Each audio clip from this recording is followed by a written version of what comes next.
On the day of our wedding anniversary, I found out I was pregnant. I slipped through the rain to the private lounge where Daryl was spending the evening, wanting to surprise him. Outside the door, through the gap left ajar, I heard him talking with his friends about a surprise he had planned for our wedding. Josephine still has no idea she's been sleeping with both of us. Every winter, I send my twin brother to take my place with her. Through the crack in the door, amid the roar of laughter, I caught sight of a man who looked almost identical to Daryl. Imagine the look on her face at the wedding when she sees that video of my brother on top of her. I clutched the pregnancy test results in my hand, ready to storm in and demand to know why he'd done this to me. But then I heard Daryl's voice again. Sarah's career has taken off. Josephine served her purpose. Sure, she lost her family and her career because of me, but I gave her a few good years of the high life. I'd say we're even. The casual indifference in his tone sent ice through my veins. A man who had done everything in his power to hurt me for the sake of another woman. I was done with him. And everything he had stolen from me, I would take back, every last piece.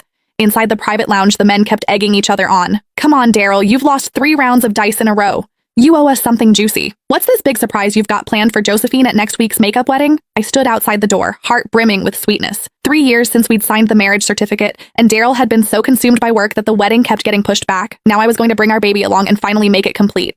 Ha! Bro, Josephine is such a fool. She has absolutely no clue you've got an identical twin brother. What do you guys think? If she finds out at the wedding that the man keeping her warm every winter was actually me, and then she sees our little bedroom video, will she lose it right there on the spot? The laughter inside swelled even louder. My legs buckled, and I nearly collapsed. I stepped forward, pressed myself against the doorframe, and peered through the gap. Beside Daryl sat a man with the exact same face. Daryl leaned back on the sofa and clapped him on the shoulder. Vincent Sanchez, I owe you for these past 2 years. Your visits made it possible for me to be with Sarah. The man exhaled a stream of smoke, the haze blurring his features.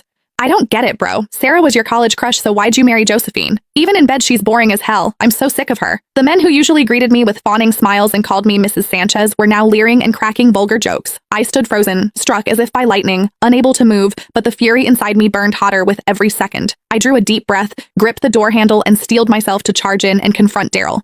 Then the words from inside stopped me dead. I was only ever with her for Sarah's sake. At the sound of that name, my fingers tightened around the pregnancy report until the paper crumpled. There was a tenderness in Daryl's voice I had never once heard before. Sarah went abroad right after college to chase her dream of becoming a jewelry designer. By the time I wanted to go find her, she'd gotten married. Later, when the international jewelry design competition came around, Sarah was so anxious about Josephine entering the same contest that she couldn't sleep.